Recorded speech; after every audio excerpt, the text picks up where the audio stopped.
Stanislas Morel, bonjour. Donc vous êtes maître de conférence en histoire et sociologie de l'éducation à l'université de Saint-Étienne. Donc on sort d'une table ronde qui avait pour titre Neurosciences en éducation, ce que la science peut apporter au monde éducatif. Alors vous, c'est pas votre propos, les neurosciences, mais quelque part vous avez été un élément de réponse avec votre connaissance sur l'histoire de l'éducation.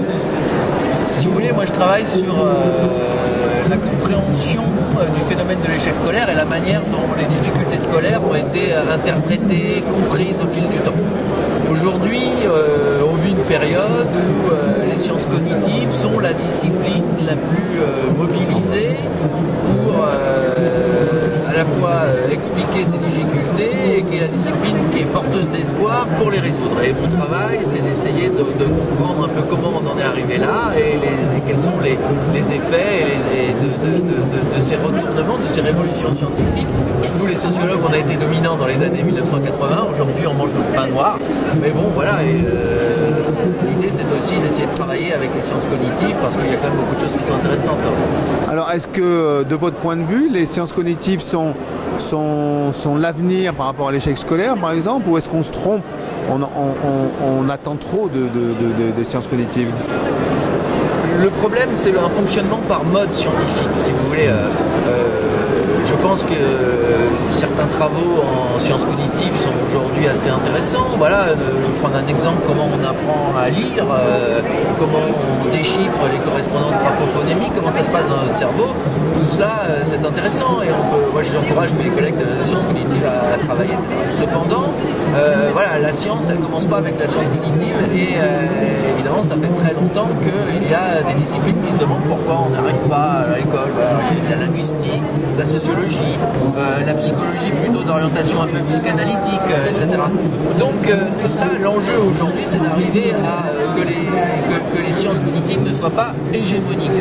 Par ailleurs, si on prend par exemple ce qui se manifeste par exemple au niveau du Conseil scientifique de l'éducation nationale, qui est le conseil qui est censé aujourd'hui orienter les pratiques des enseignants, non pas les prescrire, mais les guider, les orienter, etc. Eh bien, on voit que ce qui se passe, c'est que les deux propriétés des chercheurs qui sont invités dans ce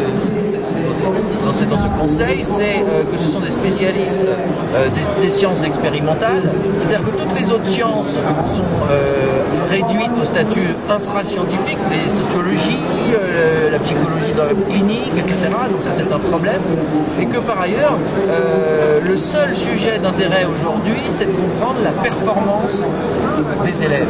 C'est-à-dire qu'on est focalisé sur des recherches qui s'intéressent à la mesure des performances, dans les acquisitions, la mesure de l'efficacité des apprentissages. Et ça, on ne peut pas réduire le périmètre de la recherche en éducation à,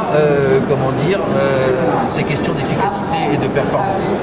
Alors, vous disiez vous-même que c'est des cycles, hein, quelque part, et donc bon, il y a d'autres disciplines qui ont été mises en avant il y a quelque temps, et les neurosciences étaient mis de côté. Donc est-ce qu'on reste en gros sur des guerres scolastiques, et donc il faudra attendre votre tour pour revenir dans le circuit? C'est quoi votre propos en fait? Bon, de fait, faut pas se leurrer, hein, il y a des luttes, des concurrences dans le champ scientifique et c'est pas demain qu'elles vont disparaître. Hein. Je pense que en prendre conscience, c'est un bon début pour les dépasser, les oppositions, les clivages.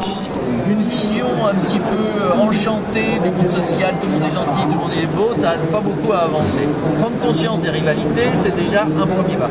Donc moi, mon propos, c'est de travailler évidemment avec les cognitivistes, tout en rappelant que cet échange suppose qu'il n'y ait pas de posture hégémonique. Ce n'est pas les sciences cognitives et les sciences expérimentales ne constituent pas l'alpha et l'oméga de la science. Ce sont un apport, c'est une discipline scientifique qui a des apports mais qui doit collaborer, ne serait-ce que parce qu'avec les sociologues, il faut essayer d'expliquer comment les variables traditionnellement étudiées par la sociologie, c'est-à-dire l'origine sociale, le métier des parents, les pratiques éducatives, etc., le type de lieu d'établissement où on est scolarisé, tout ça a évidemment énormément d'importance sur les apprentissages. Donc comment on travaille avec les cognitivistes pour arriver à ne pas faire comme parfois c'est le cas, à réduire les questions d'apprentissage à des questions très techniques, de mémoire, d'attention, etc. C'est très intéressant, mais encore une fois, il faut replacer ça dans l'acte global d'apprentissage, qui est un acte qui se fait dans les classes, mais aussi en dehors, évidemment. Vous avez le sentiment que, vous parliez du conseil scientifique, de l'éducation, il n'y a plus de paroles autres que cette science cognitiviste, que les autres disciplines ne sont plus écoutées, c'est ça?